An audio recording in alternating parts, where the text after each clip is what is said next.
Halo semuanya, rekan-rekan yang menyaksikan video ini.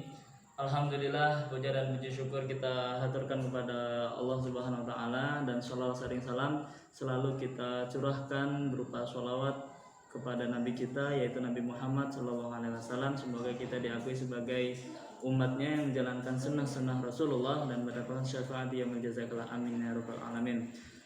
Baiklah, yang saya hormati kepada Ibu dosen pengampu mata kuliah Psikologi Pembelajaran, Ibu Pipinarti MTSI, dan perkenalkan saya Dedi Sudarwanto, mahasiswa kelas 5 C Prodi Pendidikan Agama Islam.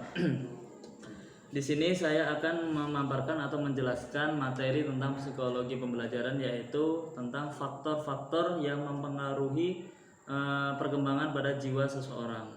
Jadi yang saya pahami, yang saya cari dari beberapa informasi narasumber, baik itu tokoh psikologi dan media sosial lainnya, saya menemukan di situ ada dua faktor yang ada pada diri manusia, yang tidak luput pada diri manusia.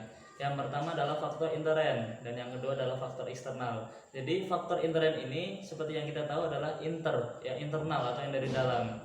Jadi faktor intern yang berasal atau perkembangan jadi seseorang yang berasal dari dalam dirinya sendiri, baik itu seperti naluri, akal, perasaan maupun kehendak.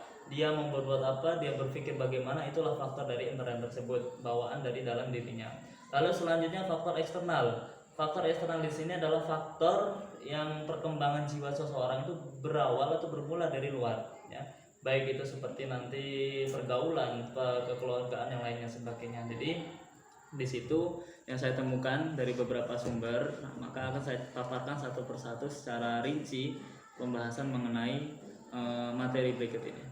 Baik, jadi yang pertama yaitu faktor intern. Faktor intern itu ada beberapa macamnya, ya. Seperti yang kita tahu adalah faktor yang dari dalam, yaitu faktor hereditas, ya.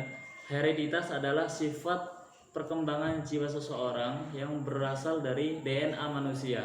Dan DNA manusia bukan berarti ini faktor sifat yang bentuknya turun-temurun. Jadi tidak dari atas itu selanjutnya akan menurun yang ke bawah, tidak. Tapi ini adalah faktor DNA yang memang berasal dari manusia, seperti kayak keturunan kita yang akan dihasilkan oleh keturunan kita. Jadi seperti Rasulullah mengatakan, bentuklah keturunanmu sebagaimana sikap yang kamu lakukan. Jadi kita berbuat baik sebagai orang tua, maka anak kita juga akan mengikuti bentuk karakter kita. Lalu selanjutnya itu tingkat usia. Jadi setiap manusia memiliki tingkat usia yang secara bertahap, ya. Yang pertama adalah tingkat anak-anak, yang dimana di sini pola pikirnya masih belum terbentuk atau masih menyesuaikan dengan pemikiran lingkungannya. Jadi yang pertama kita ketahui adalah ketika anak sudah memulai masa kritis yang berpikir, maka dia akan menghadapi suatu perkara atau masalah itu sesuai dengan pikiran kritisnya. Jadi kalau kita perhatikan anak kecil yang punya masalah dan sebagainya, itu dia akan menyelesaikannya dengan tidak baik, bahkan berujung putus asa, marah dan sebagainya. Tapi kalau anak yang sudah mulai berpikir, logikanya main, di situ dia akan mengetahui, oh masalahnya di sini, pemecahannya seperti ini. Jadi selanjutnya yaitu adalah ketika anak sudah melalui tahap dewasa atau remaja, sebelumnya ya remaja, di situ juga sudah mulai pematangan sensualnya, pemikirannya sudah mulai berpikir yang mungkin agak arah pendewasaan, ya kan. Jadi wajar kalau anak remaja sekarang, kalau kita tidak jaga sebagaimana baiknya dalam pengawasan orang tua, maka anak tersebut akan rusak. Rusaknya bagaimana? Karena pergaulan pada zaman sekarang itu sangat banyak sekali faktor-faktor buruk yang mempengaruhi anak remaja tersebut, seperti dia membentuk geng motor, ada yang membuat akun sosial medianya sebagai sarana yang tidak baik, atau bahkan gadget yang digunakan untuk membuang-buang waktu yang tidak penting gitu. Jadi di sini sangat penting kita melihat kenakalan remaja, dan kita sebagai pemerhati harus mengetahui hal tersebut dan bagaimana cara mengatasinya. Lalu selanjutnya usia remaja, dewasa setelah remaja tadi. Jadi faktor dewasa di sini dia akan lebih mematangkan pikirannya dari pemikiran sebelum-sebelumnya, baik dari tingkat dia awal menemukan masalah kritisnya tadi, yang kedua masalah remaja, dan hingga pada saat yang terakhir ini. Selanjutnya faktor kepribadian dalam internal tersebut. Jadi faktor intern yang selanjutnya adalah faktor kepribadian. Kepribadian di sini pada dasarnya juga ada dua ya yang ada pada diri manusia, yaitu kepribadian secara bawaan. Ada yang bawaannya baik, kadang ada yang bawaannya agak kurang baik ataupun bahkan biasa-biasa saja gitu, tidak terlihat baik, tidak terlihat jahat. Lalu selanjutnya ada yang memang bawaannya itu bukan bawaan ya, mohon maaf. Jadi ada yang selanjutnya itu adalah perubahan kepribadian yang berubah.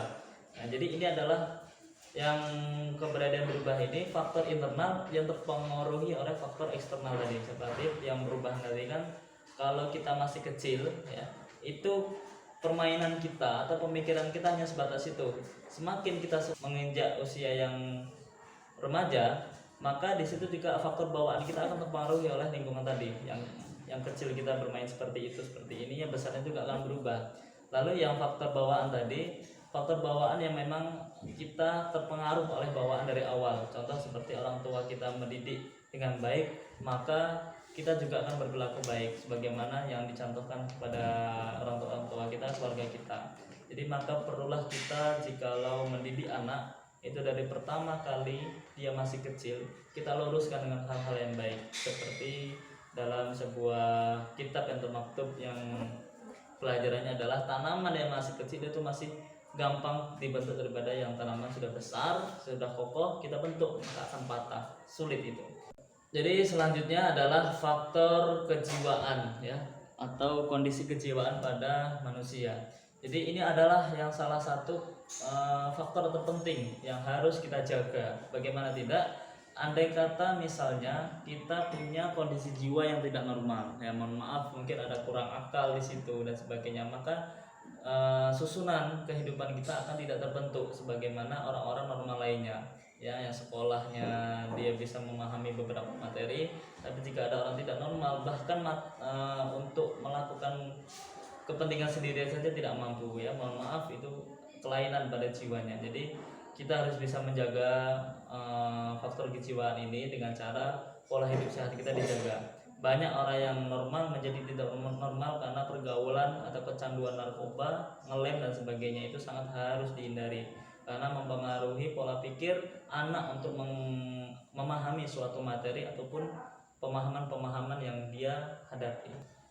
Jadi sumber dari kejiwaan tadi itu bisa tidak normal adalah dari yang pertama sarafnya, kepribadian seseorang dan kejiwaannya. Jadi kalau ini sudah tidak normal maka tatanan kehidupannya juga tidak akan baik seperti biasanya. Lalu selanjutnya faktor yang kedua yang eksternal ya, yang tadi kita yang bahas adalah internalnya yang dari dalam, sekarang yang eksternalnya yang dari luar. Yang pertama yaitu adalah faktor lingkungan keluarga. Lingkungan kekeluargaan ini juga memiliki peran penting dalam mendidik atau memberikan sebuah konsep perilaku yang baik. Jadi keluarga, dalam naungan keluarga yang baik maka akan menimbulkan perilaku yang baik pula. Tapi sebaliknya, jika keluarga di situ mendidik atau memberikan perilaku yang kurang baik, maka yang respon terhadap orang-orang yang menerima juga akan kurang baik. Jadi di sini responsif dari luar yang memang harus betul-betul dijaga. Karena jikalau anak itu masih belum bisa memilah mana baik yang buruk, maka itu akan berakibat fatal terhadap pemikiran pola anak dalam hidup yang tidak normal. Lalu selanjutnya ada faktor institusional ya. Jadi di sini faktor institusional adalah maksudnya kelembagaan ya. Ada dua pengaruhnya juga di dalamnya, seperti yang faktor formal dan non formal. Formal seperti apa? Seperti sekolah contohnya.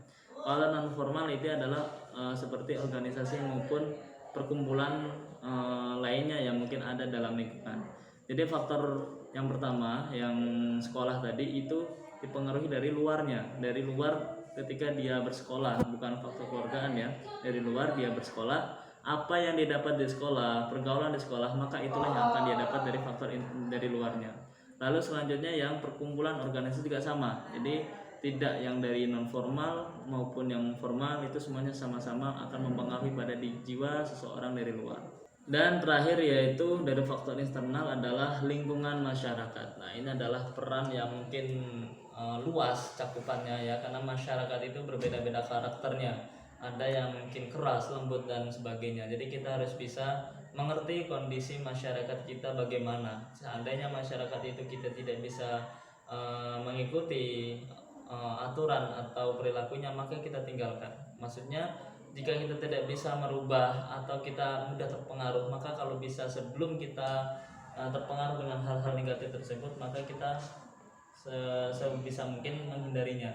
Jadi disitulah pemaparan yang mungkin bisa saya jelaskan. Jadi kepada ibu dosen pengampu, mohon maaf jika ada kurangnya saya berbicara atau menyampaikan materi ini, karena di sini masih penyesuaian saya dalam berdialog seperti ini, memaparkan dengan bentuk video karena sifatnya formal, dan saya mungkin di situ kekurangannya. Kepada ibu dosen kurang lebihnya saya mohon maaf, dan semoga dengan setelah materi ini saya bisa mendapatkan ilmu yang lebih baik lagi dan pemahaman yang mungkin bisa saya terima dengan baik.